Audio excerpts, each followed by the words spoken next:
todos. Soy el doctor García Fernández, Miguel Ángel García Fernández, el presidente de la Asociación de la Imagen Cardíaca.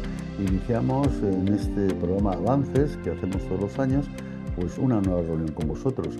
Esta es una reunión muy especial. Voy a hacer primero una pequeña introducción. Le voy a dar, decirme si está ok. ¿Está ok? ¿Se ve? No, no, perdón, es que no he compartido mal. Disculpar. Compartir. Aquí está. Compartir. Ahora sí, entiendo que se ve, ¿no? ¿Es correcto? Sí. ¿Barcenilla se ve? Sí, Ah, profe. bien, bien, muchas gracias. Bien, bueno, empezamos esta idea, nació el año pasado y nos ha parecido genial. Lo que hacemos es, detrás de cada máster, la Sociedad Española de Imagen Cardíaca tiene en este momento 7 máster, aquí falta uno. El máster de cardio-oncomatología, el máster en TAC cardíaco, el máster en ecocardiografía transesofágica, el máster en procedimientos estructurales cardíacos, el máster en imagen cardíaca, el máster en cardioresonancia, el máster en ecocardiografía clínica y el título experto de eco en críticos, ¿no? Entonces, después de cada máster, el año pasado decidimos que los máster se organizan pues con mucha participación, unión entre el alumno y el profesor. Entonces, tenemos webinar de resonancia, yo creo que son 10, no sé, Gorka, me parece que son 10 o 12 en todo el máster, que están muy bien. Sí. Es decir, que se reúnen con el profesor. Y el último webinar, decidimos el año pasado que por qué no hacemos algo especial y lo abríamos a todo el mundo. Es decir, que aquí, en el día de hoy, están los alumnos que hayan podido estar conectados y de una manera libre, ¿no? Es un poco, bueno, pues como una explosión de alegría para todos. Acabamos el máster y hacemos esa sesión de avances que se ha hecho en cada uno de los másteres. Después tenemos pues todo junto y tenemos un avance de imagen cardíaca del 2026, de transesofágico, de ecoclínica. Ya anuncio que en el de ecoclínica vamos a contar con Victoria Delgado, que está muy bien, la presidenta de la Sociedad Europea, y con Mario García, que muy bien conocido supongo de Gorka, Mario García del director del Montefiori y Leopoldo Pérez Isla del Clínico. Es decir, que bueno, intentamos que sean cada vez más potentes, ¿no? El de hoy es un máster potente, perdón, es un cierre potente con perfusión. Lo va a dirigir Gorka, ahora le voy a dejar los trastos. Perfusión miocárdica lo contará él. Cardio RM4 de Flow con Javier Urmeneta, Pedro María Azcarrete. Después lo presentarán bien él. Yo quiero simplemente haceros una presentación, un poco lo que estamos haciendo. Es siempre una pena, pero es a su vez una alegría. Hemos acabado la octava edición. Es que Gorka, son 8 ediciones. Eso quiere decir que se han formado probablemente casi 900, no lo sé, o 1000 personas que se han formado con nosotros y que yo creo que bueno, es un estímulo. El 70% puede ser Latinoamérica. Yo creo que toda la formación de resonancia seria en Latinoamérica es nuestra. Yo creo que sí, casi, sí. Es una barbaridad, ¿no?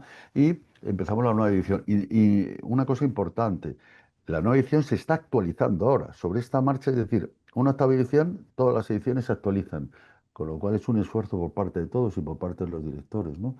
Pero bien, presentamos también, acabamos y presentamos la nueva edición. La nueva edición será la novena edición, que empieza muy recientemente. Es el mismo concepto de 60 créditos de CS, 10 meses, 100% online. Empezamos pues tan breve tan rápido que empezamos. La inscripción está abierta hasta el 13 de mayo, es decir, que queda pues un mes más o menos. Y siempre recordar esto, bueno, estos son comerciales que dicen, pero es bueno que hay importantes descuentos para socios de la Sociedad Interamericana. Bueno, muy importantes, y de la española, son casi el 35-40% de descuento. Bien. Y además os cuento que nuestra sociedad, que es una sociedad un poco loca en gestión de hacer cosas, pues hemos abierto una cosa nueva este año que es la cardiobiblioteca. Eso es una cosa que parece que es una cosa muy sencilla, pero es algo extraordinariamente complejo, ¿no?, de organizar. En este momento en la cardiobiblioteca ya están en marcha, son manuales online. Es decir, que tú lo compras y lo tienes online. Bueno, como si lo comprases en Amazon. Son espectaculares. Tenemos el de anatomía, el de ecocardiografía de estrés, de Peteiro, el de taconon y a lo que voy. Procedimientos en cardioresonancia magnética. Aquí tienes el QR de todo, ¿no? Bueno, pues como no, tendría que ser Gorka, ha hecho este manual de procedimientos. Está calentito, ¿no? Porque es nada, de hace nada. Bueno, yo creo que es un complemento excelente, además son muy baratos. Es un complemento muy, muy excelente, yo creo que al máster, ¿no? Es un poco, aunque el máster os habéis inflado con los casos, con los escritos, no, no solo son casos, los escritos, los textos, bueno, este es un resumen, ¿no? Es un libro de procedimientos, que Gorka, un poco el libro lo que trata es de enseñar las cosas, hacerlas, poca bibliografía y mucha practicidad. ¿Es así o no es así? Es así, es un libro que desde el principio nació como un libro eminentemente práctico.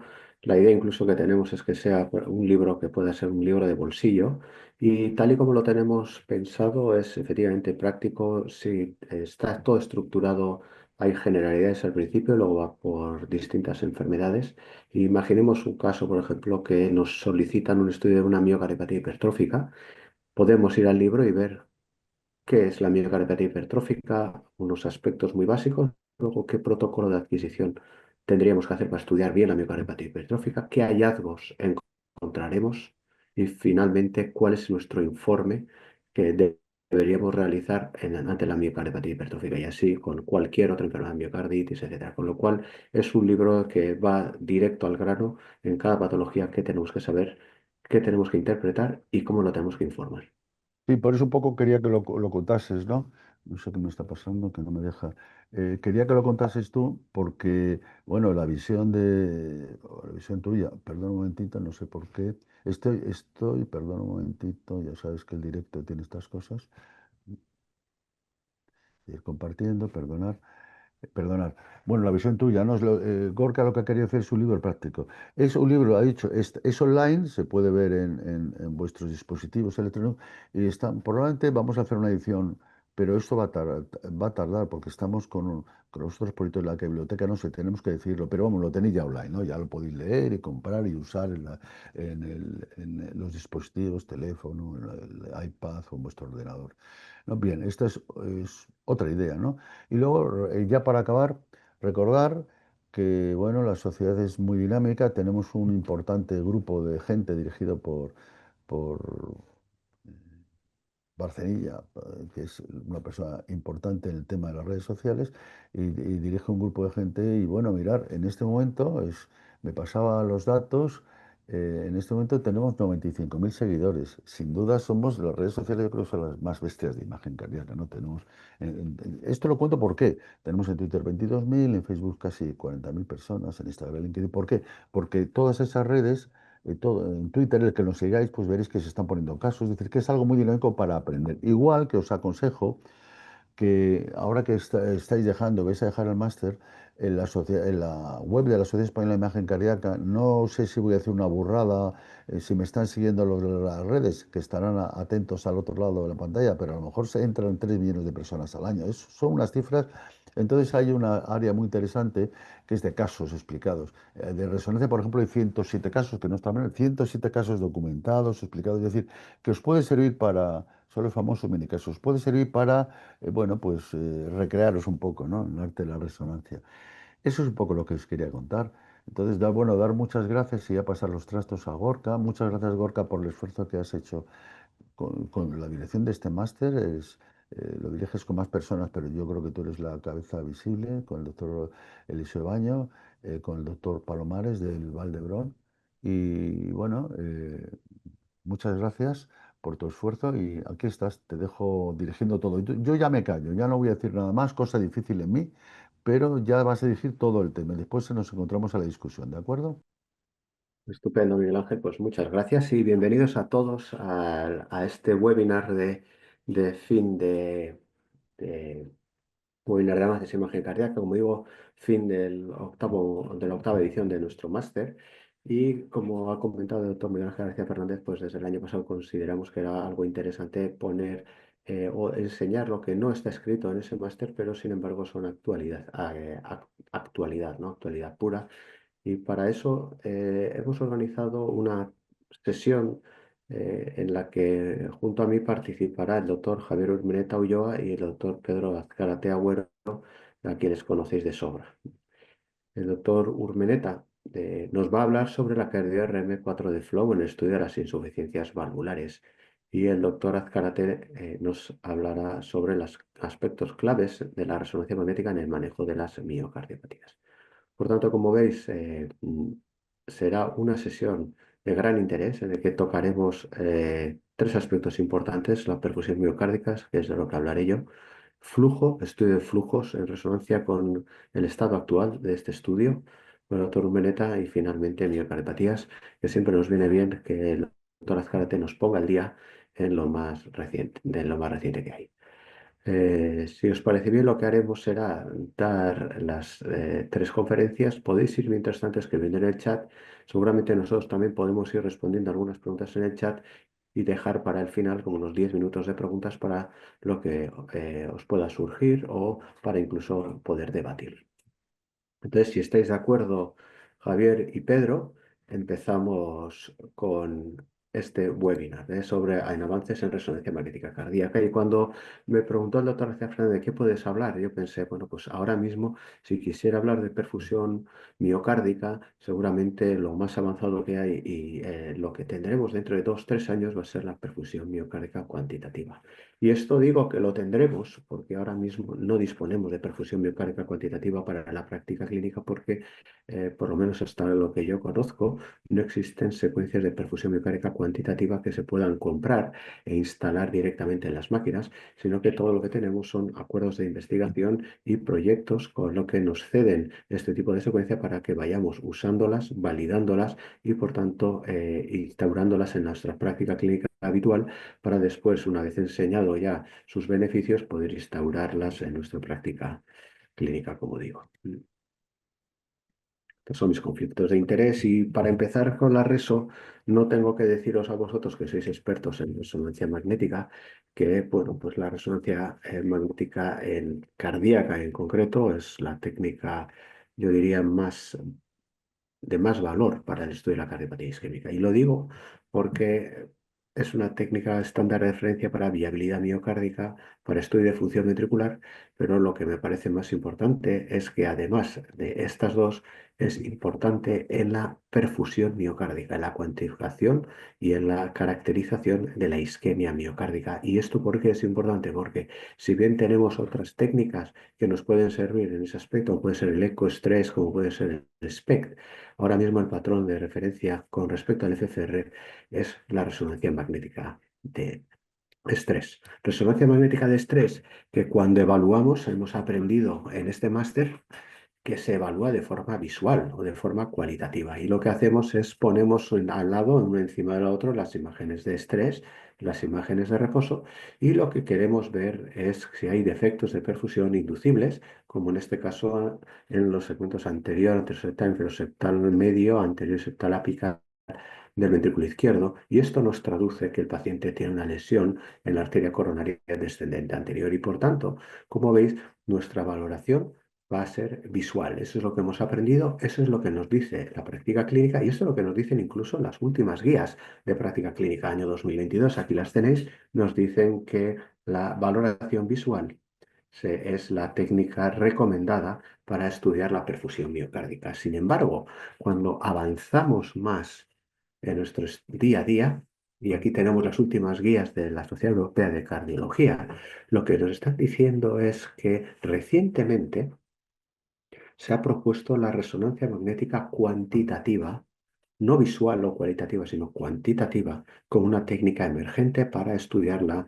disfunción microvascular a través de la cuantificación del flujo sanguíneo miocárdico. Y también nos dice que, si queremos hacer eso, es preferible hacer un PET, pero que la resonancia magnética pueden ser o pueden tratarse de una alternativa. Por tanto, lo que nos abre esto es una ventana clara a que, si quiero estudiar perfusión miocárdica y lo quiero hacer de una forma exhaustiva, tengo que empezar a pensar en cuantificar, en números, no solo visual, sino cuantificar. El PET es el estándar, pero ¿cuántos hacemos PET en la práctica clínica para perfusión miocárdica? Seguramente en España, de forma clínica, no habrá ningún hospital que haga PET. Sin embargo, ¿cuántos hacemos resonancia magnética de estrés? Un montón de hospitales, cada vez más. Por tanto, es de prever que dentro de poco estaremos hablando de resonancia magnética para cuantificar la perfusión miocárdica. Y a modo de recuerdo fisiológico, fisiopatológico, algo que ya sabéis, sin más recordaros que la respuesta coordinada de las arterias coronarias epicárdicas, periarterioides y arteriolas a numerosos estímulos, incluidos factores neuronales, etcétera, resultan en la regulación de la resistencia vascular. Eso lo conocemos. Y al final lo que vamos a tener es un flujo sanguíneo miocárdico, que en inglés se habla de MBF y veréis que muchas veces utilizo este término como el myocardial blood flow, o sea, el flujo sanguíneo miocárdico. Es el que vamos a poder estudiar con resonancia magnética y este está determinado predominantemente por las arterias coronarias epicárdicas, ¿no? Y estos, aquí podéis ver cómo las arterias epicárdicas, luego tenemos las prearterias, etcétera. Todo esto es lo que va a regular fundamentalmente el flujo sanguíneo miocárdico y sabemos que también va a haber un momento de autorregulación. Y esto es importante. ¿Por qué? Porque normalmente vamos a tener un grado, un rango de autorregulación que va a estar ocasionado a nivel de las arteriolas. Y esta autorregulación nos va a permitir conocer cuál es el flujo sanguíneo miocárdico en estrés y cuando empecemos a tener estenosis, etcétera, o cambios en las presiones, podemos calcular también cuál es el flujo sanguíneo miocárdico en reposo y finalmente tener la reserva de perfusión miocárdica. ¿Y esto qué significa? Que vamos a tener parámetros de flujo miocárdico en estrés, en reposo y la reserva de perfusión que van a ser realmente útiles para nuestra práctica clínica a la hora de cuantificar. Por tanto, nos acordamos de todo el árbol vascular epicárdico hasta capilar, nos acordamos de que hay una autorregulación y nos acordamos que vamos a medir el flujo sanguíneo miocárdico y su ratio.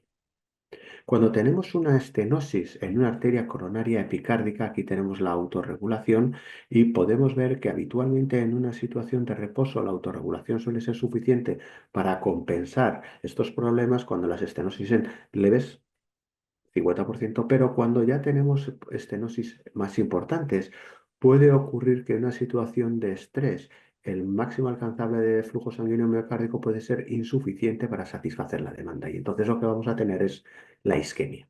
Por tanto, vamos a tener valores de perfusión miocárdica disminuidos. Y otras veces, esta autorregulación no va a ser suficiente ni ante estenosis bajas ni ante cualquier tipo de estenosis porque realmente la autorregulación está estropeada porque hay problema en las arteriolas.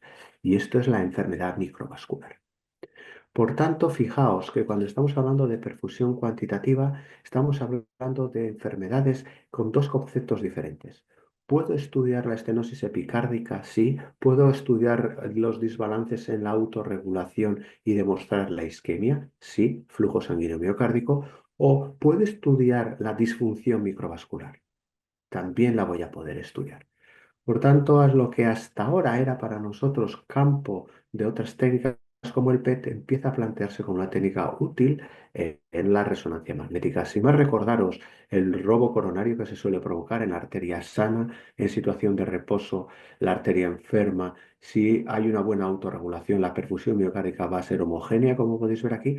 Sin embargo, en situación de estrés, si no hay una buena regulación, habrá un robo coronario con el vasodilatador. Tardará más en contraste en pasar por la arteria con estenosis, con lo cual habrá una hipoperfusión del miocardio, mientras que la arteria sana robará el flujo sanguíneo para perfundir el miocardio normal. Y esto es lo que vemos habitualmente en nuestro estudio de perfusión miocárdica, situación de estrés arriba, reposo abajo, y fijaros cómo la cara anterior, el septo y la cara inferior se vascularizan bien, pero la cara lateral tiene una hipoperfusión. Me está indicando que hay un defecto en la perfusión de la cara lateral debido a una isquemia secundaria a una estenosis de la arteria circunfleja. Acordémonos también de fármacos posibles para utilizar, adenosina, regadenoson, cualquiera de los dos. Ahora cada vez está teniendo más auge el regadenoson porque es más sencilla de utilizar. La adenosina tiene el inconveniente que hay que ajustarla por dosis, que hace falta una bomba de perfusión, etcétera.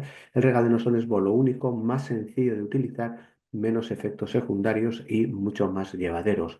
Con lo cual, como digo, en muchos centros empieza a utilizarse el regadenoson de forma habitual. Y el protocolo que utilizamos es este protocolo habitualmente.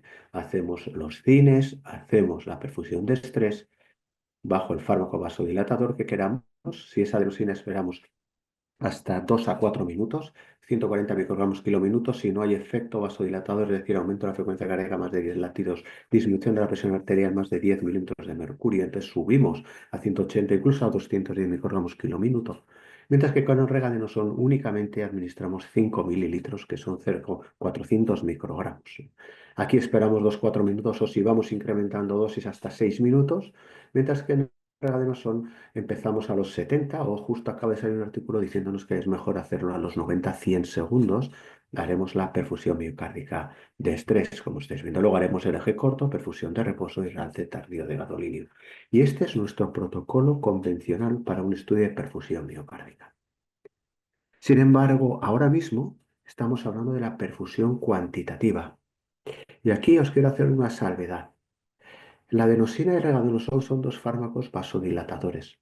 La gran diferencia que tienen es que aunque el regadenoson es mucho más potente que la adenosina, tiene una vida media más larga, con lo cual es probable que cuando hagamos reposo todavía esté el paciente hiperémico. Esto lo demostramos, lo publicamos muy recientemente en la revista italiana de radiología y aquí lo que estamos viendo es que la perfusión de reposo, esta es la perfusión después de esperar y hacer el estrés y esperar otros 10 minutos, es decir, como si fuera un segundo reposo, vemos que sigue siendo más alta. Esto me indica que el MPR también, estrés-reposo, va a ser más bajo. ¿Qué me indica esto? Lo que me está indicando es que si voy a usar regadenoson, y este es el primer mensaje para perfu cuantitativa, es mejor cambiar el orden y hacer perfusión de reposo inicialmente, el cine eje corto, la perfusión de estrés. Sin más, una coletilla para los que estéis pensando en implementar perfusión cuantitativa y estéis usando regadenoson, acordaros que es mejor cambiar un poquito el protocolo de estudio. Como digo, por tanto, perfusión cuantitativa. ¿Qué quiero ver? Flujo sanguíneo miocárdico. Quiero ver, como lo veis aquí, y quiero cuantificar. Y este es el paso, la cuantificación. Para eso se aplican modelos cinéticos y se mide la relación en intensidad de señal entre la concentración del medio de contraste que hay dentro de la cavidad, que hay en el miocardio y la intensidad de señal que se da en el interior del miocardio y también interesante la función de entrada arterial o el arterial input function que se va a necesitar para corregir. Sencillo, dos tipos de secuencia.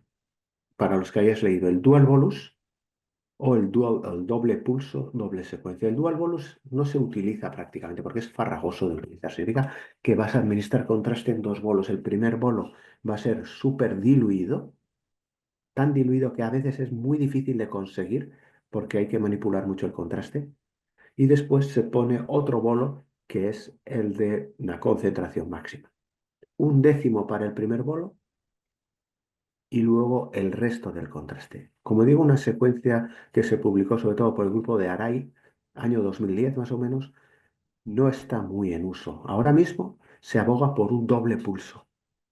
Empieza la secuencia con unas imágenes de muy baja resolución, pero suficiente para poder corregir la intensidad de señal en función del input function de la arteria. Y después la secuencia de alta resolución. Por tanto, en vez de usar poco contraste o contraste muy diluido al principio para homogeneizar, lo que utilizamos es una secuencia que tiene menos resolución. Y después hacemos la siguiente imagen. Y esto lo que va a hacer, y este es el algoritmo, de una forma sencilla, lo que hace es manda la secuencia, la paciente está en respiración libre, corrige el movimiento respiratorio, con lo cual ya tienes una perfusión más o menos donde no se te mueve el corazón, está quieto y después te añade otro mapa de imágenes en el que va a corregir la intensidad de señal de miocardio por la intensidad de señal que hay dentro de la cavidad ventricular. Por lo cual vas a tener sangre miocárdica ajustada por la concentración de gadolinio que tienes en la cavidad ventricular. Y eso, que visualmente puede ser difícil de interpretar, se codifica por píxeles en colores. Y por tanto, finalmente, lo que obtienes es un mapa de perfusión miocárdica de colores, donde cada color tiene un valor de flujo sanguíneo miocárdico, de MBF, que automáticamente nos sale en un ojo de buey. Por tanto, la interacción que hay de la persona en la secuencia de perfusión miocárdica de estrés es prácticamente nula. Lo único que haces es adquirir en respiración libre una secuencia y finalmente tienes todos los resultados de forma automática. Valores normales de perfusión miocárdica en reposo o en estrés, os los pongo aquí, 0,8 y 1,3, 2,3, 3,7, pero es muy variable. Y ese es uno de los problemas que tenemos ahora mismo con la perfu cuantitativa, que es la estandarización. La estandarización. Cada casa comercial está desarrollando su secuencia y por tanto tenemos que esperar un poco. Pero sí que podemos decir que si la perfusión miocárdica de estrés es de menos de 2,3, estamos ante una perfusión anormal. Si es más de 2,3 es una perfusión normal. ¿Cómo aplicamos la perfusión miocárdica cuantitativa? Aquí os enseño un paciente de 64 años con hipertensión, prediabetes, dolor atípico en junio, le hace un TAC coronario y finalmente le ponen 3 stents en vía media, circunfleja media, primera diagonal y acude porque tiene un dolor atípico. Ahí os enseño el estrés arriba, el reposo abajo y aquí creo que nadie tendría duda en decir que el paciente tiene enfermedad de un vaso, que es el stent de la DEA, se le ha estropeado. Y efectivamente, cuando vemos la perfusión cuantitativa, eso que veíamos de forma visual, lo vemos de una forma mucho más obvia. Estrés y reposo, fijaros la hipoperfusión, pero ojo, cuando me voy a los valores del flujo sanguíneo, y este es el segmento anterior medio, mid anterior, fijaros que tiene una perfusión de 1,47, mientras que el resto de la perfusión está en torno a 3, a 2,4, 2,3. Claramente hay una hipoperfusión. Y me diréis, bueno, a mí no me está aportando mucho aquí, porque yo veo de una forma muy sencilla que este paciente tiene una hipoperfusión. Lo había visto de una forma clara ahí. Sí, pero lo mejor de esto es que cuando tú tomas personas con distintos niveles de conocimiento o de experiencia a la hora de interpretar resonancias de estrés, nivel 1, nivel 2 o nivel 3 de la Sociedad Americana de Cardio, lo que ves es que cuando haces perfusión cuantitativa, el nivel que adoptas es prácticamente el mismo que el nivel 3. ¿Qué significa esto? Esto significa que si tú no tienes mucha habilidad en interpretar perfusión, pero haces la secuencia con perfusión cuantitativa, vas a tener el mismo rendimiento que si fueras un experto. Fijaros, por tanto, qué importancia tiene poder hacer una cuantificación automática de la perfusión miocárdica. Llegas al nivel de experto. Dejadme que os enseñe otro caso para que veáis su utilidad. 80 años, es fumador con hipercolesterolemia, hepatitis química vascularizada, con stents, acude a revisión por disnea de 3 a 4 meses de evolución. Aquí tenemos la función ventricular, aquí estáis viendo la perfusión de estrés, aquí estáis viendo la perfusión de reposo, aquí la estamos viendo. Y realmente cuando evaluamos la perfusión, quizá los que habéis visto ya perfusión diréis, bueno, parece que puede tener un defecto de perfusión leve en la cara anterior, que podría estar en relación con alguna restenosis intrascendente de la DEA. Pero fijaros que cuando cuantifico la imagen me sale que el MPR, la reserva de perfusión miocárdica, es de 1,09. Estábamos hablando de perfusión de estrés frente a perfusión de reposo, deberíamos estar en torno a 2,2 más o menos. Fijaros, MPR 1,09. ¿Esto qué me está diciendo? Que hay una hipoperfusión global de todo el corazón y así podemos decir que el paciente tiene una isquemia balanceada, una isquemia por enfermedad multivaso. Y en el CATE se nos demuestra que el paciente, como podéis ver, el tronco no tiene ninguna lesión, en la DEA hay lesión severamente calcificada, enfermedad moderada del tercio proximal, origen del medio, el restenosis del stent, circunfleja con lesión significativa, con la derecha con muchas lesiones también por rotura de placa, etcétera. Fijaros, por tanto, que lo que antes visualmente me había parecido una isquemia leve, de repente se me convierte en una isquemia de 3 vasos coronarios, una enfermedad multivaso. Y dejarme el último ejemplo que os quiero poner, que es un 73 años con hipertensión y hipercolesterolemia diabético y con cardiopatía hipertensiva, tiene molestia opresiva centrotorácica y sensación de falta de aire. Veis el estrés arriba, el reposo abajo, es un ventrículo hipertrófico, como podéis ver, con buena función ventricular, insuficiencia mitral, un poquito en 4 cámaras, No hay obstrucción de tracto de salida y cuando vemos la perfusión estrés-reposo nos llama la atención que hay un defecto de perfusión circunferencial. Y aquí nos planteamos el paciente que tiene una enfermedad multivaso, tiene una isquemia balanceada, ¿qué tiene? Cuantifiquémoslo y lo que nos llama la atención es que tiene un MBF de estrés bajo, atención, pero una ratio endoepi de 0,70. ¿Qué me está diciendo? Que el paciente tiene enfermedad, isquemia, multivaso, pero que es con una ratio endoepi, que lo normal es de al menos 0,8 microvascular. El paciente tiene enfermedad microvascular. Le hicimos un TAC coronario para que estar seguro de que no tiene estenosis coronaria epicárdica y fijaros sus arterias coronarias como están, con mínimas placas, están completamente permeables. Por tanto, estamos viendo la utilidad que tiene la resonancia magnética en la perfusión cuantitativa. De forma visual me sirve cuando tengo estenosis coronaria epicárdica para diagnosticar, sí, de forma cuantitativa alcanzo un nivel de experto, soy capaz de ver isquemia balanceada, enfermedad multivaso, mediante la cuantificación, y soy capaz de ver enfermedad microvascular. Y por tanto no es extraño que en el año 2021 ya nos hablan de hacer PET-ORM de estrés dependiendo de la disponibilidad, año 2021 en las guías 24 en las europeas, y algoritmos de decisión, que hay varios, que nos van a permitir diferenciar entre si es patológico o no. Por ejemplo, aquí os pongo, ¿no? En este trabajo nos dice que si tú tienes un estrés, un flujo sanguíneo mecánico de estrés de más de 2,25, normalmente me parece que tiene no hay diferencia del normal de la normal. Mientras que tengo un MBF de estrés muy bajo, menos de 1,8, 1,05, etcétera, como esto es multivaso, mientras que si tengo más de eso, pero tengo una ratio endoepic, seguramente es algo microvascular. No es todo así. Siempre hay áreas grises, pero para saber la importancia que tiene. Más me va a enseñar respuestas a las adecuadas inadecuadas, porque no voy a ver una alteración en la perfusión, ni estrés ni reposo.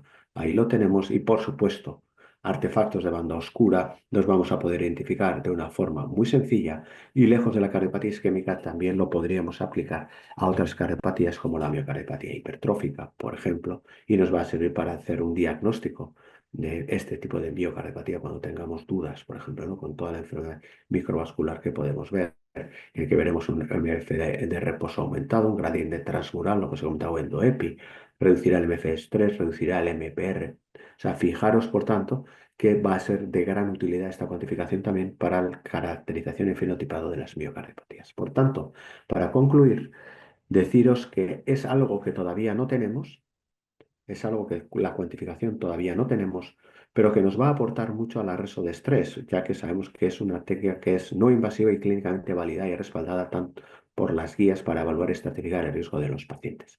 Visualmente, ¿qué es lo recomendado? Ya tenemos mucha precisión diagnóstica, estamos hablando de especificidades de en torno a 85-90%. Imaginaros cuando tengamos la cuantitativa para nuestra práctica clínica habitual, porque es una cuantificación totalmente automática, fiable e independiente del observador, con gran rendimiento diagnóstico y pronóstico. Como os digo, todavía empezando, pero ya podemos empezar a solicitar este tipo de secuencia a las casas comerciales para crear acuerdos de colaboración. Y pienso que es bastante probable que en un futuro próximo, 3-5 años, esta técnica se convierta en una herramienta estándar de elaboración de la isquemia. Pero para su uso generalizado, por supuesto, es necesario todavía la estandarización de los protocolos de adquisición, de los tipos de secuencia y postprocesado.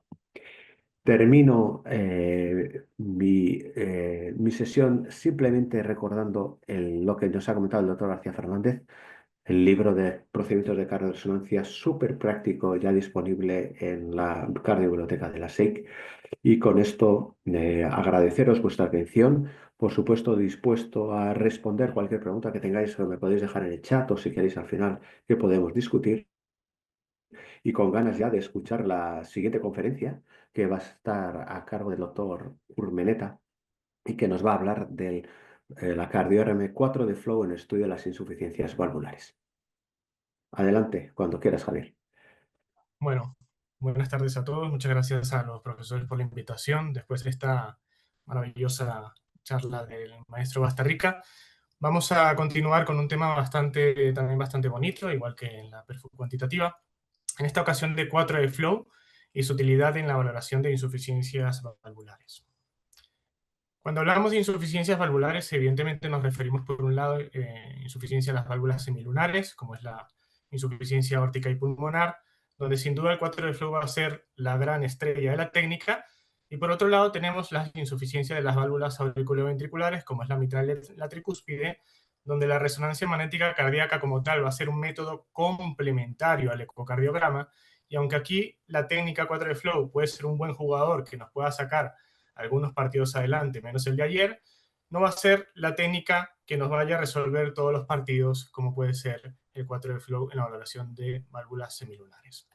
Pero rápidamente, ¿qué es el 4 de flow y qué disponíamos previamente en resonancia para cuantificar flujo y en esta ocasión pues insuficiencias valvulares? Pues de forma clásica se viene utilizando lo que es el contraste de fase 2D, que se basa en la medición del cambio de fase del movimiento de los espines en una única dirección cuando son sometidos a un campo magnético.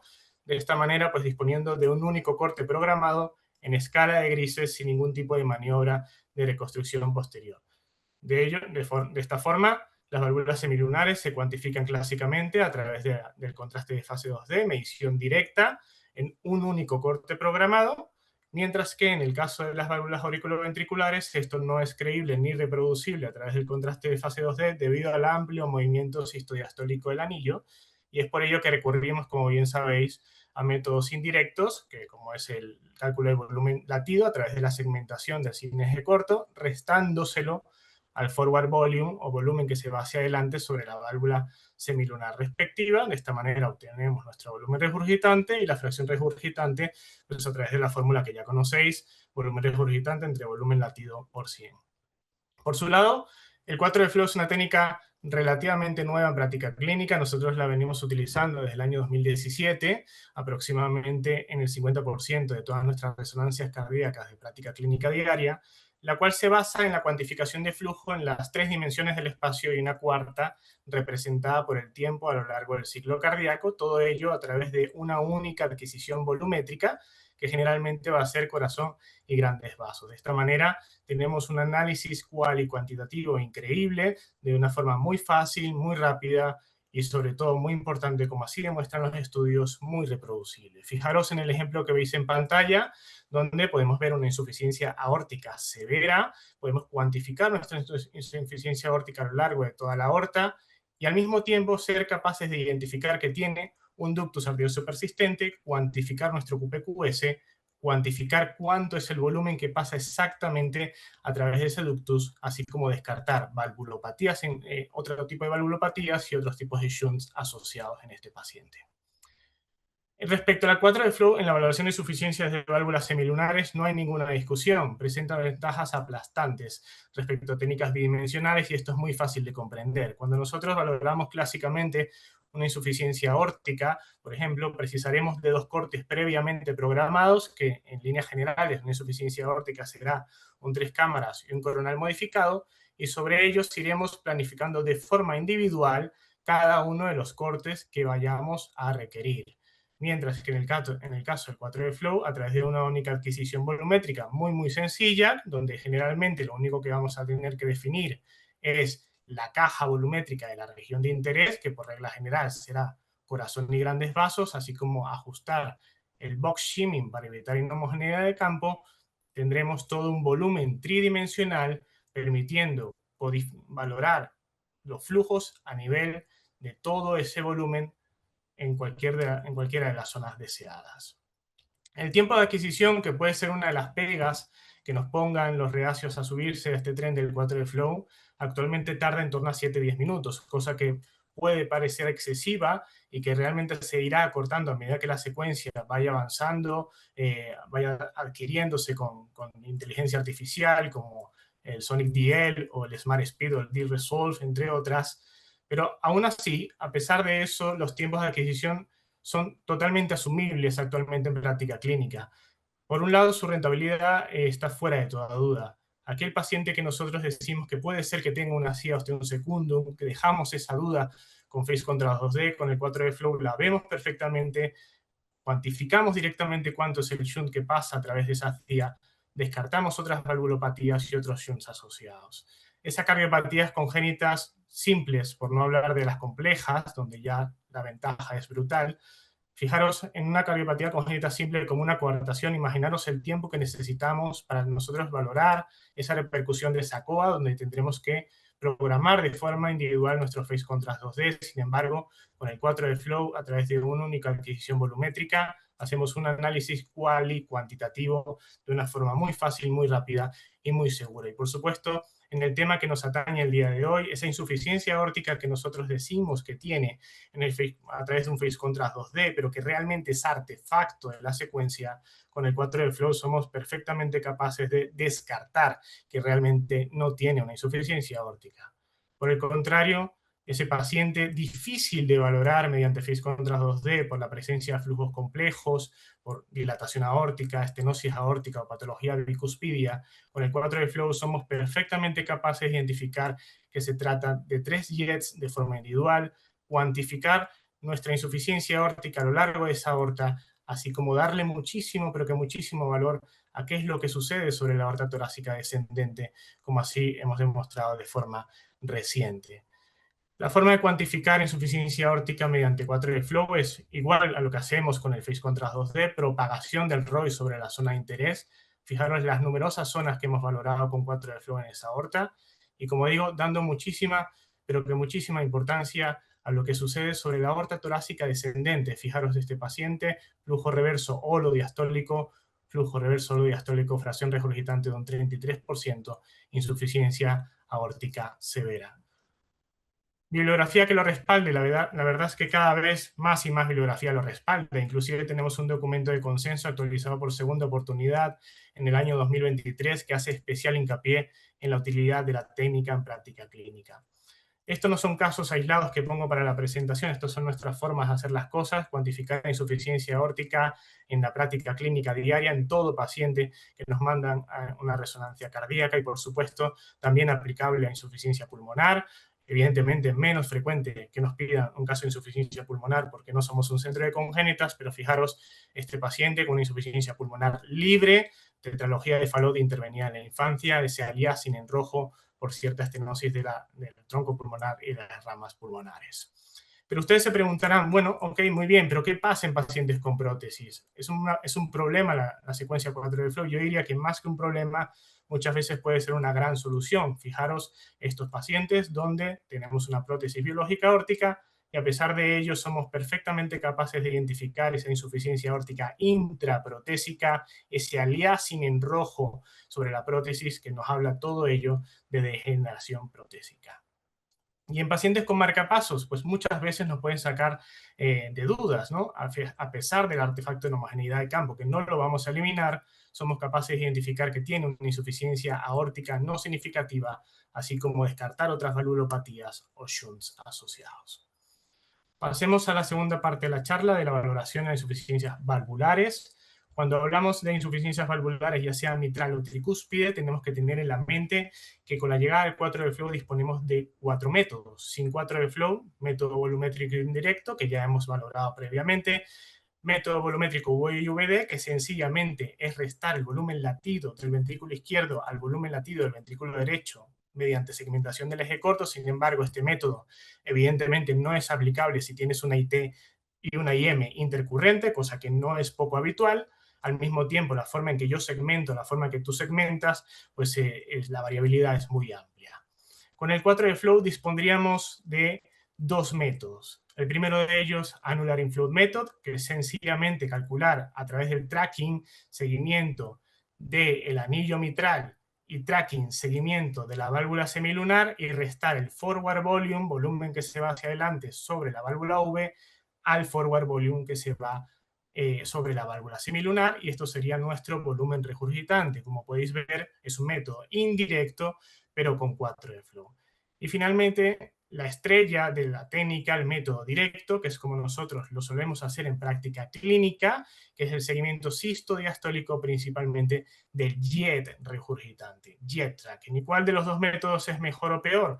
Bueno, pues de momento hay cierta controversia, 2 diversas escuelas, unos prefieren el primero y otros, como nuestro grupo, tienen muy buenos resultados con el método directo. Para ir finalizando, vamos a ver una serie de casos, todos ellos con el método directo. El primero, fijaros, un paciente en fibrilación auricular con las grandes dificultades que ello conlleva a la hora de segmentar. Es un prolapso, como podéis ver, del velo posterior mitral, un jet muy excéntrico, y cómo lo veríamos con 4 de flow, un jet excéntrico totalmente que se va hacia septo auricular, y lo que digo más importante, cuantificación directa, jet tracking, fracción regurgitante mayor de un 40%, insuficiencia mitral severa. Este otro paciente, pseudo prolapso del velo anterior, como podéis ver, ese velo posterior muy rígido, restringido en movimiento, y cómo lo veríamos con 4 de flow.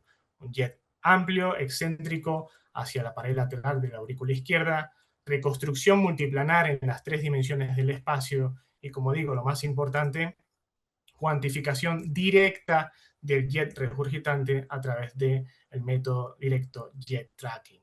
Inclusive atreviéndonos a ver qué es lo que sucede sobre las venas pulmonares. Fijaros que como el jet se dirige hacia las izquierdas, cuando cuantificamos qué es lo que sucede sobre las derechas, no hay una fracción regurgitante significativa. Sin embargo, cuando vemos qué es lo que sucede sobre las izquierdas, fracción regurgitante de un 24% significativo. Es nuestra forma de hacer las cosas, diversos tipos de pacientes con insuficiencias mitrales complejas de valorar, SAM, insuficiencia mitral compuesta por varios jets, tratando de apoyarnos y dar una conclusión definitiva en estos pacientes. Inclusive, fijaros este último paciente donde tenemos un pacientito de 11 años que le han hecho una plastia mitral y nos lo mandan a la resonancia. Y decimos, bueno, con este artefacto en homogeneidad de campo secundario del anillo protésico va a ser absolutamente imposible decir si esa plastia mitral está bien o no, pero menos mal que con el 4 de flow perfectamente somos capaces de identificar que tiene un jet regurgitante intraanular, que cuando cuantificamos tiene una fracción regurgitante de un 50% y somos concluyentes que tiene una insuficiencia mitral severa. Por supuesto, lo previo también es aplicable a la insuficiencia tricuspidia, reconstrucción multiplanar en las 3 dimensiones del espacio, reconstrucción volumétrica y lo más importante, como digo, seguimiento cisto-diastólico del jet regurgitante, fracción regurgitante de un 38%, insuficiencia tricuspidia significativa. De esta manera es nuestra forma de hacer las cosas en el día a día, valorar a un paciente que tiene una IT moderada, pero que al mismo tiempo tiene una prótesis mecánica aórtica sin leaks significativos y que al mismo tiempo tiene una insuficiencia mitral ligera asociada. Un único volumen tridimensional, valoración individual de cada uno de los escenarios clínicos a través de una única y sencilla adquisición volumétrica. Pacientes complejos, polivalvulares, en fibrilación auricular, que tienen una insuficiencia tricuspidia no significativa, que lo demostramos a través del seguimiento cisto-diastólico de ese jet regurgitante, pero que al mismo tiempo tiene una estenosis mitral, como podéis ver en esa aceleración en el tracto de entrada, y que al mismo tiempo tiene una insuficiencia aórtica ligera. Todo ello, como digo, a través de una única adquisición volumétrica. Bueno, espero que os haya enamorado de esta maravillosa técnica que es el 4D Flow, y os haya demostrado que no son solo colorines, sino que es una técnica que realmente ha llegado para quedarse y darnos mayor seguridad a la hora de hacer un análisis y con esto ayudar realmente a los que tienen el volante del coche, que son los clínicos. Muchas gracias.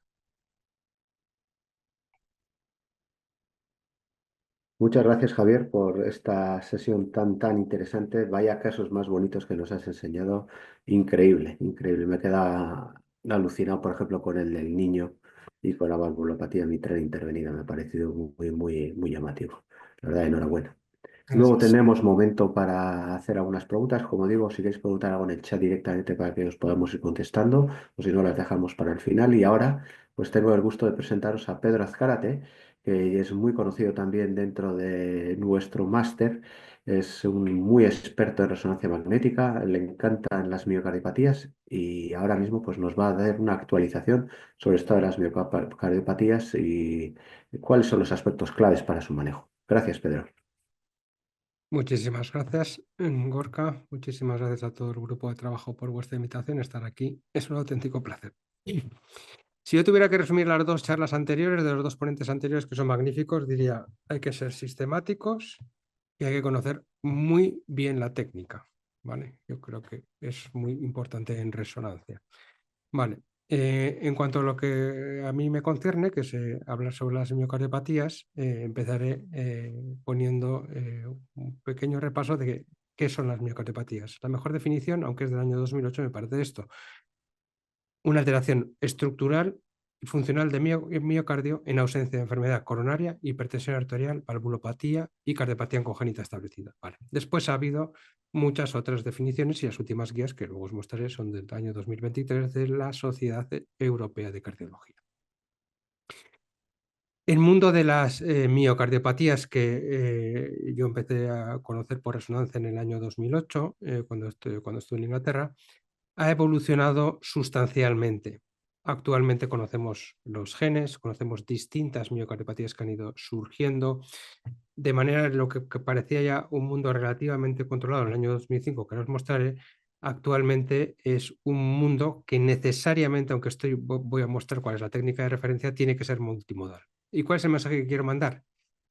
Yo he aprendido de un buen maestro que tuve que hay que informar lo que ves, y una vez que has informado lo que ves, creo que en miocardiopatías es muy importante conocer su electro, sus genes y su clínica, ¿vale? Por lo menos esa es la manera de trabajar en los centros donde estoy. Estas son las distintas tipos de cardiopatías, un intento de clasificación en MOGES que no se utiliza, y las últimas guías que hay gente que le gusta más y hay gente que les gusta menos, que son las guías europeas del año 2023, sobre todo cuando nos movemos en el área de expertos, pues todo, cuando eres experto las guías muchas veces se te quedan un poquito cortas, ¿no? Estas son las distintas miocardiopatías que al final de la charla y en función del tiempo iremos desgranando una a una. ¿Qué aporta la resonancia? La resonancia aporta la capacidad de caracterizar excelentemente el miocardio. Esto es lo que aporta la resonancia, ¿vale?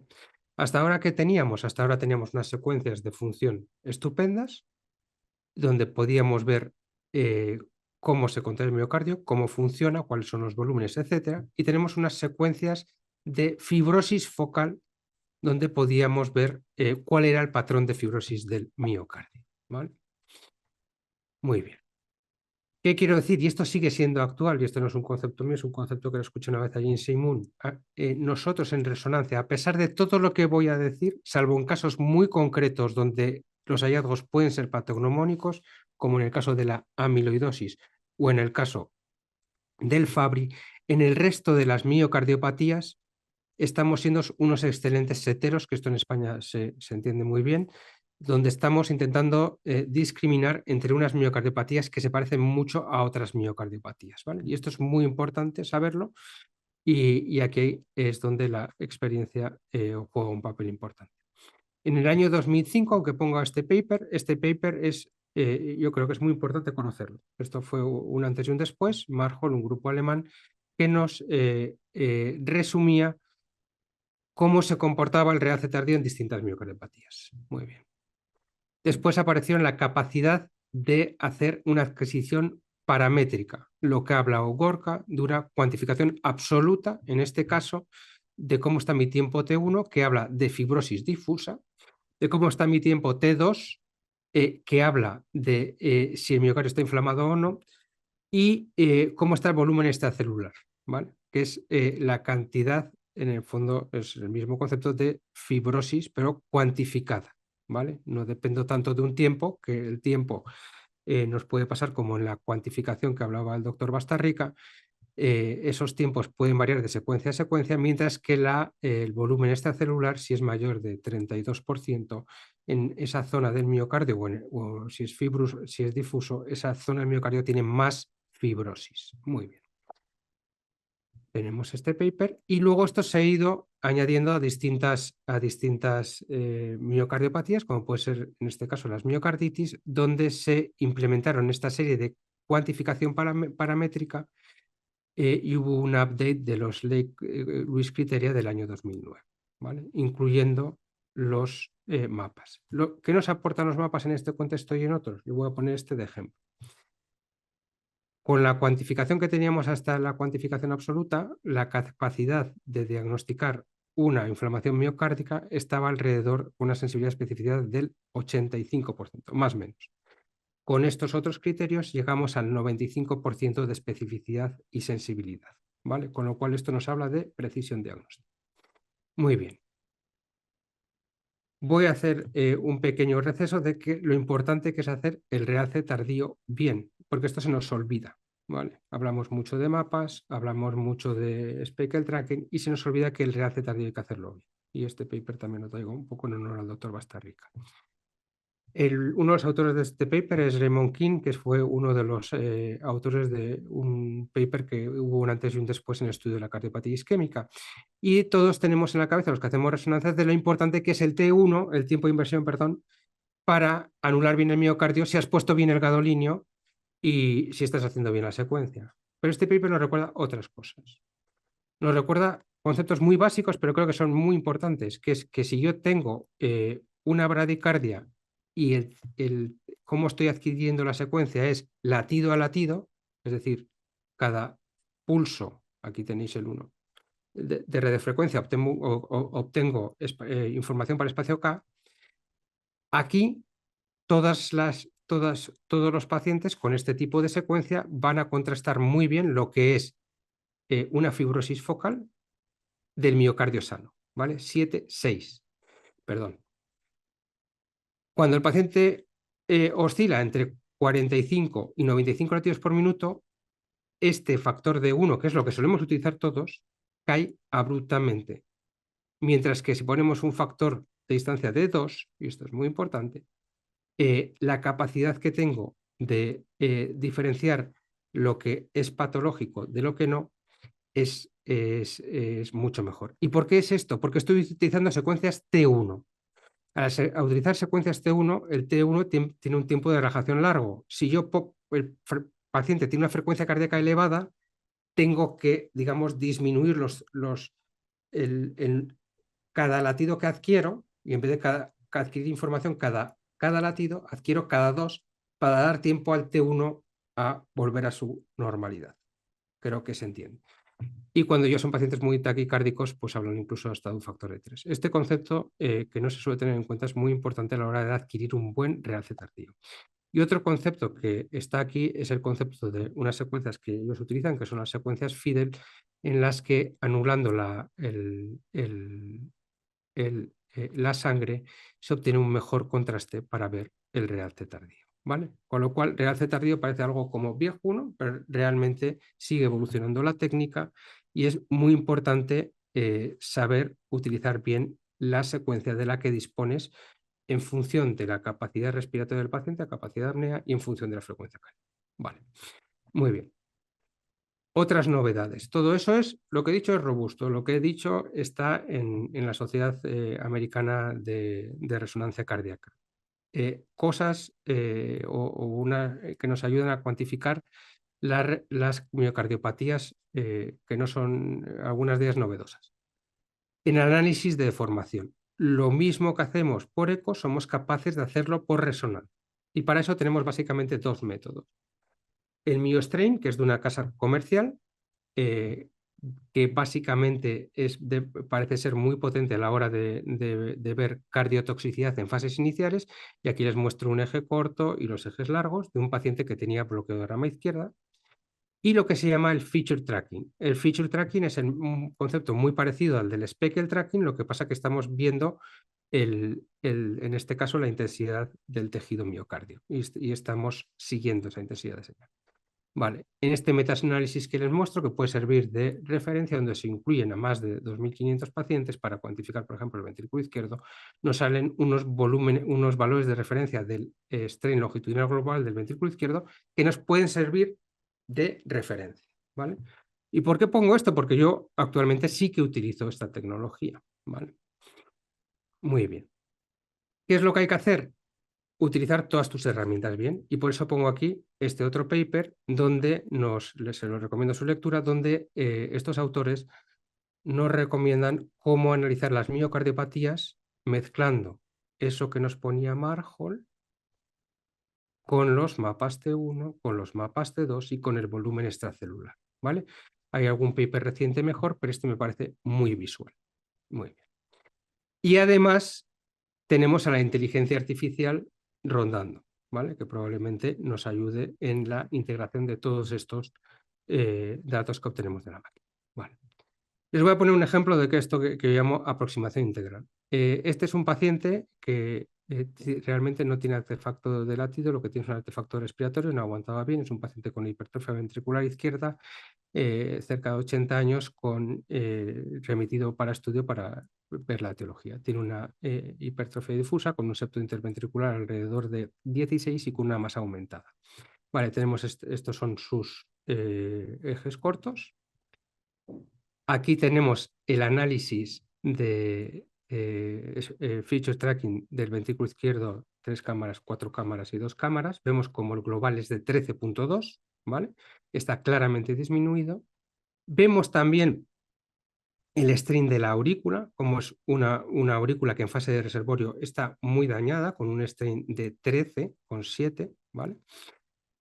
Y somos capaces de obtener este tipo de mapas con los que ya estamos acostumbrados al eco, que sería una apical sparring incompleto. Se lo he puesto también a propósito porque no todo a veces es tan bonito como viene en la literatura. Te encuentras con este tipo de casos donde claramente el string está disminuido en todas estas zonas y está preservado en el ápex, ¿vale? Muy bien. Cuando hacemos volumen extracelular, vemos que el volumen extracelular está muy elevado, por encima de 40%. Y cuando hacemos el realce tardío, ¿qué nos pasa? ¿Por qué me dedico a hacer todas estas cosas? Porque yo en ese día, pues hay días que unos tienen con el ojo mejor y otros con el ojo peor, no me quedé tranquilo a la hora de cuantificar esto que tiene una infiltración difusa biventricular. ¿Vale? Estas son imágenes de realce tardío. Y en esta afectación difusa biventricular me habla de que esto es una amiloidosis por TTR. Todas las otras técnicas que han hecho en este caso, validar lo que yo ya había visto por realce tardío. Muy bien. 2 minutos, Gorka. En las demás miocardiopatías, lo que diría, aparte de que hay que utilizar una aproximación, como digo, integral, ha habido distintos avances en el diagnóstico de las mismas que nos sirven para diagnosticarlas mejor.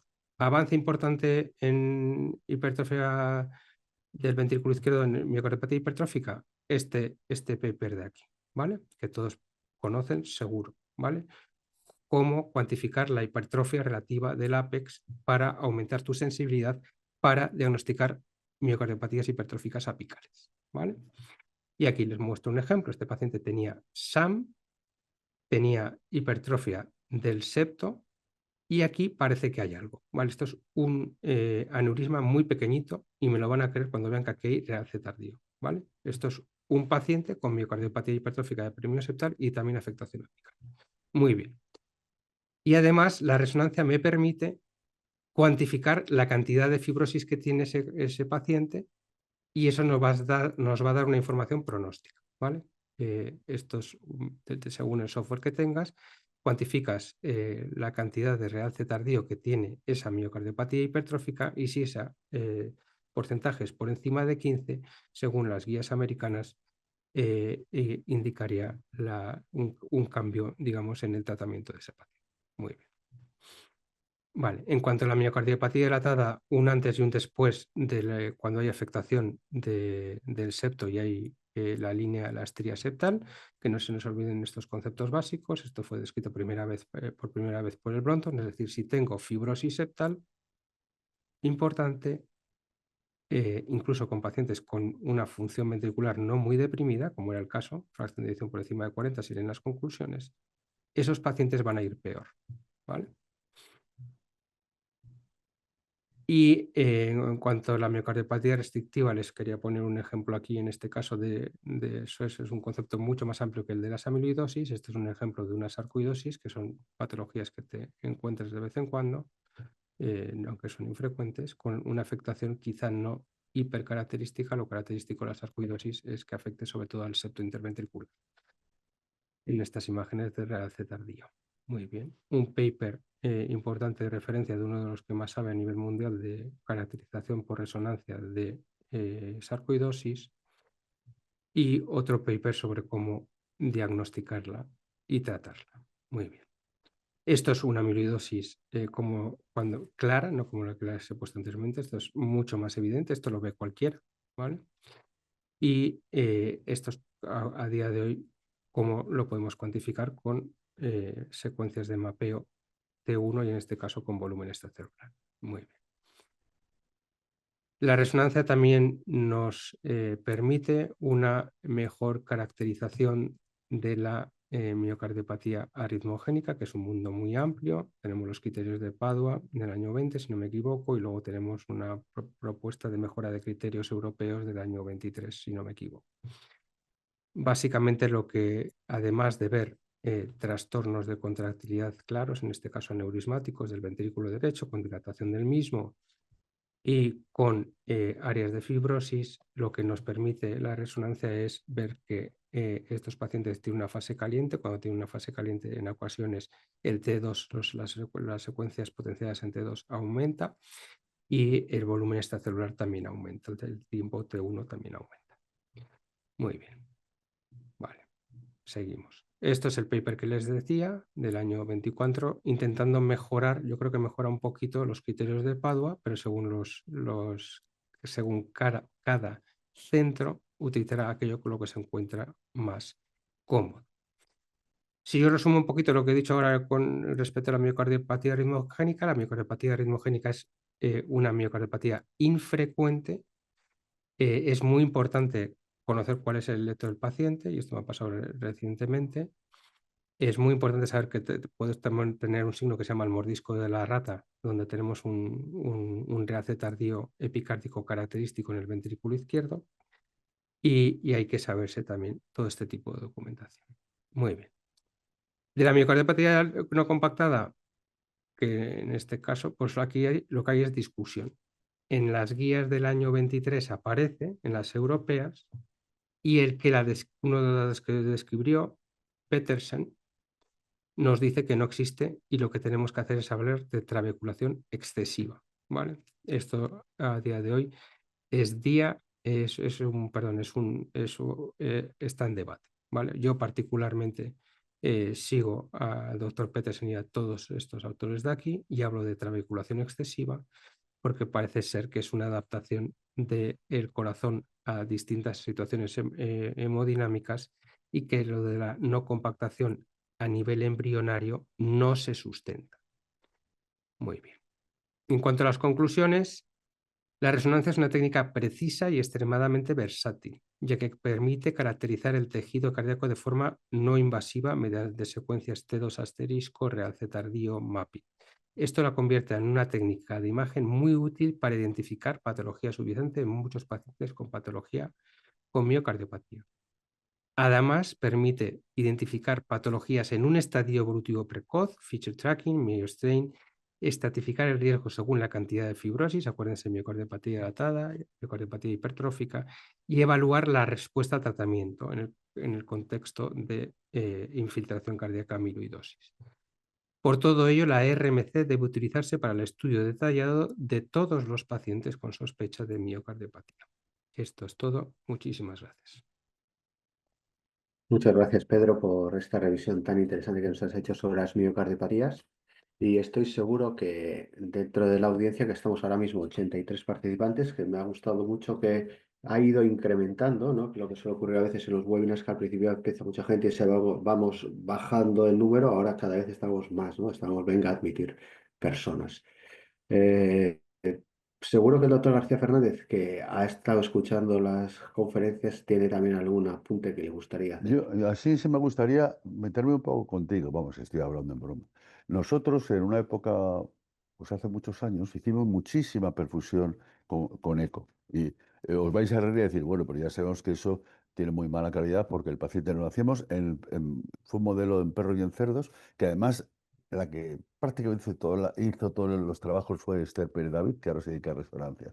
Vamos, salieron varias tesis doctorales. Hicimos mucha perfusión miocárdica, mucha, en modelos experimentales en cerros, y de hecho nos dedicamos fundamentalmente al tema de la cuantificación. No es un apunte que no sé si va a servir, al tema de la cuantificación. De hecho, publicamos las curvas de cuantificación, el pendiente de entrada, tal, que algunas de ellas fueron como admitidas como, el JAC fueron admitidas como Bueno, como la primera vez que se metía el tema de cuantificación miocárdica con eco. La idea mía era, la conclusión que sacamos al final, obviamente eso no se pudo trasladar a la clínica, porque el eco, la perfusión miocárdica con eco depende de muchas cosas, es necesaria excelentes ventanas, no es lo que haces en un cerdo que estás poniendo el traductor encima del corazón, ¿no? Y que era muy bueno, ¿no? En los cerdos había una crítica, yo hago una crítica a lo que tú me dices, porque hay mucha fisiopatología por medio. La profesión va a estar influida no solo por la estenosis, sino también por la frecuencia, por la presión arterial, por la carga hemodinámica, por la función microvascular, por la hipertrofia, por la fibrosis, por los tratamientos en curso. Entonces yo creo que reducir el problema a un solo número, como puede ser el flujo sanguíneo o la reserva de presión miocárdica, puede ser hablo sin haber hecho resonancia de perfusión, pero recordando lo que nos pasaba a nosotros, reducir todo a un solo número era como muy reduccionista. La cuantificación sin duda puede ayudar, pero yo creo que no ayuda, hay que ver, yo creo que probablemente el contexto, ¿no? A la integración con la anatomía coronaria, la función, la viabilidad, los patrones de realce probablemente. Y por otro lado, yo no sé si hay problemas que en ECO existían, hubo 8 grupos que estábamos trabajando con perfusión miocárdica con eco, ¿no? Y entonces, yo no sé si esa es mi historia. Todo dependía de nuevo de la adquisición, del software que utilizabas, del postprocesado, del modelo cinético utilizado, del grado de estandarización. Y yo no sé si a la resonancia le va a pasar lo mismo. Es decir, hay muchas máquinas, son muy diferentes. Es decir, es que la crítica que yo hago, vamos, el comentario que hago es que tú lo has puesto como todo muy bonito, un número y se acabó. Y yo creo que por ahora, recordando lo que nos pasaba a nosotros con profesión, que fue otra historia, fue una historia que no pasó a la clínica, o pasó, bueno, algunos grupos intentaron de pasarla, pero era absurdo, pero recordando aquello, las cosas yo creo que son más complicadas, ¿no? Pienso, es una opinión, no sé si es No, una no, tontería. estoy completamente de acuerdo. O sea, nosotros también, en todos los pacientes, no tiene reservas de 2,3, por ejemplo, ¿no? Y entonces es lo que dices tú, o sea, que hay muchas cosas. Incluso que el paciente entre nervioso a la máquina Sí. ya va a hacer que su perfusión de reposo ya esté alta. Entonces, ya basal, o sea, ya va a estar alta.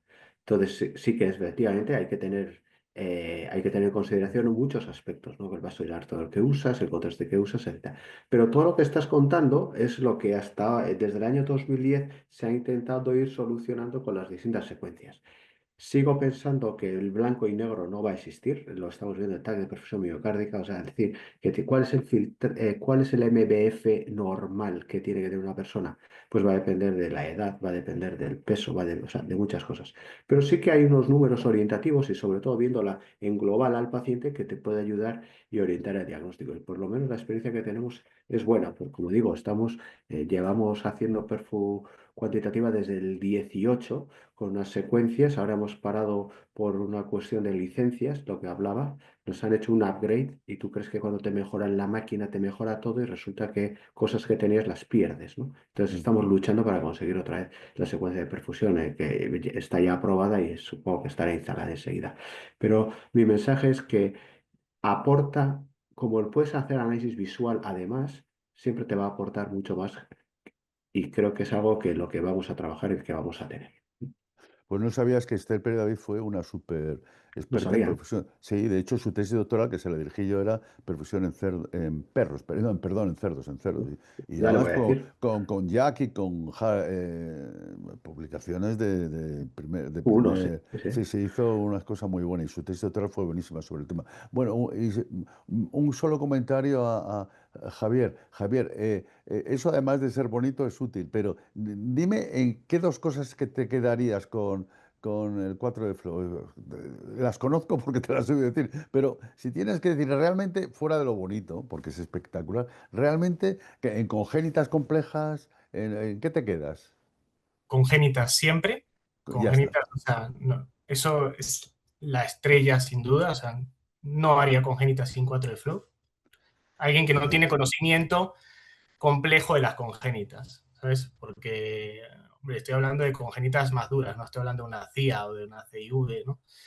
En Sí. congénitas, sin ninguna duda. Y bueno, en valvulares, seguro, o sea, las tres estrellas que yo siempre digo, como tú me has escuchado alguna vez, son congénitas, valvulares y patología aórtica, ¿no?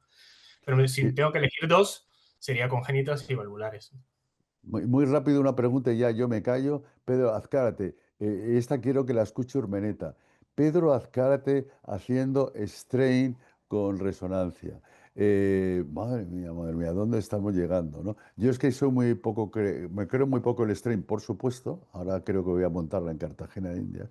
Pero, y el strain resonancia realmente, la opinión, ¿lo veis menos variable que el strain con eco? O sea, ¿realmente os confiáis en el strain? ¿Os sirve para algo? O sea, fuera que sea bonito. ¿Tiene alguna utilidad real? Mira, Es decir, si te fijas en el paper que he puesto, es un paper donde lo que no, por motivos de síntesis, igual he querido decir demasiadas cosas, en ese paper no me he detenido.